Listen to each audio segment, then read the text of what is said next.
ओम श्री सांब शिवाय नमः। श्री शिव महापुराण प्रथम खंड पूर्वार्ध सचित्र मूल संस्कृत श्लोक हिंदी वाक्या सहित।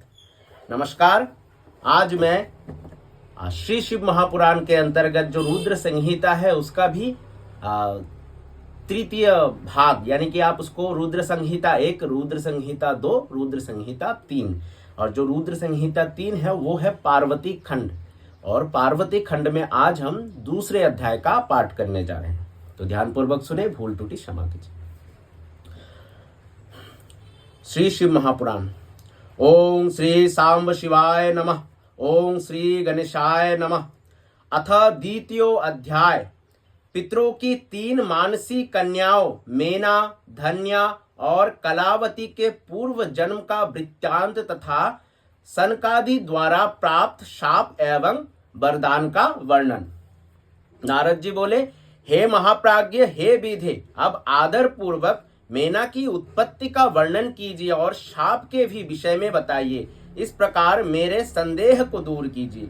ब्रह्मा जी बोले, हे नारद, हे सुतवर्य, हे महाबुध, आप इन मुनि गणों के साथ विवेक पूर्वक मेना की उत्पत्ति के वृत्तांत को अत्यंत प्रेम पूर्वक सुनिए। मैं कह रहा हूं, हे मुने, मैंने अपने दक्ष नामक जिन पुत्र की चर्चा पहले की थी, उनके यहाँ सृष्टि की कारण भूता 60 कन्याएं उत्पन्न हुई। उन्होंने उन कन्याओं का विवाह श्रेष्ठ कश्यप आदि के साथ किया।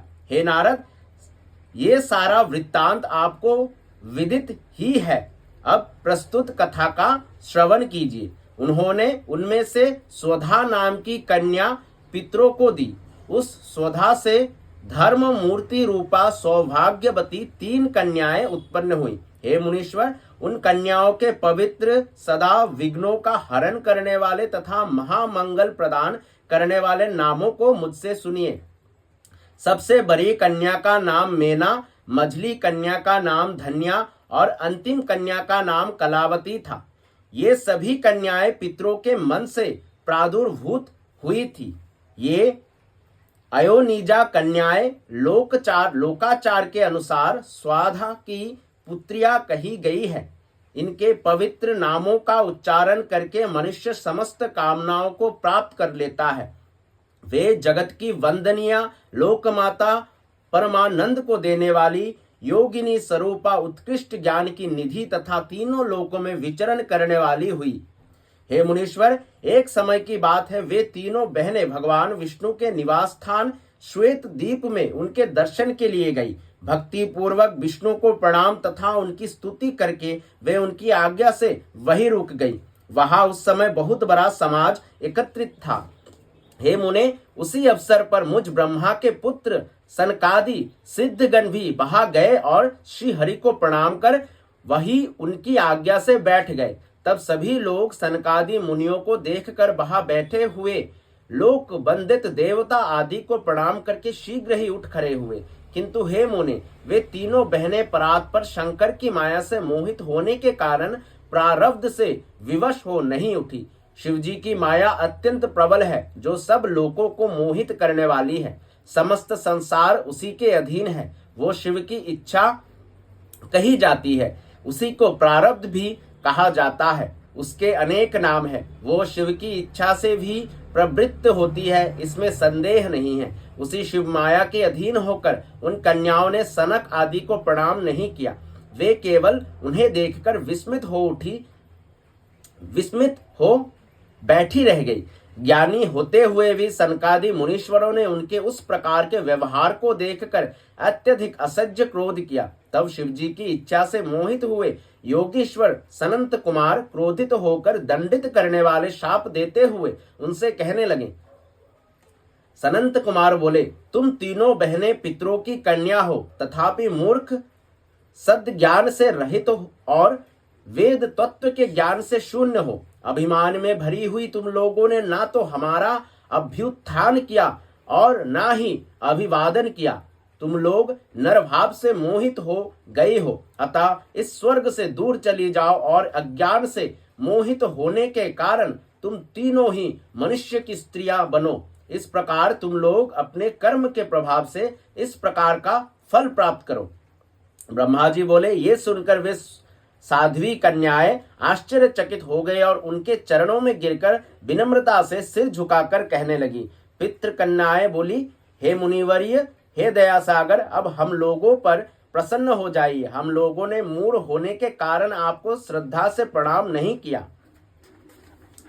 हे विप्र, अतः हम लोगों ने उसका फल पाया। हे महामुने, इसमें आपका दोष नहीं है। आप हम लोगों पर दया कीजिए, जिससे हम लोगों को पुनः स्वर्ग लोक की प्राप्ति हो। ब्रह्मा जी बोले, हे तात, तब उनकी ये बात सुनकर प्रसन्न चित्त वे मुनि शिवजी की माया से प्रेरित हो शाप से उद्धार का उपाय कहने लगे। सनंत कुमार बोले, हे पितरों की तीनों कन्याएं, तुम लोग प्रसन्न चित्त होकर मेरी बात सुनो। ये तुम्हारे शोक का नाश करने वाली और सदा ही तुम्हें सुख प्रदान करने वाली है।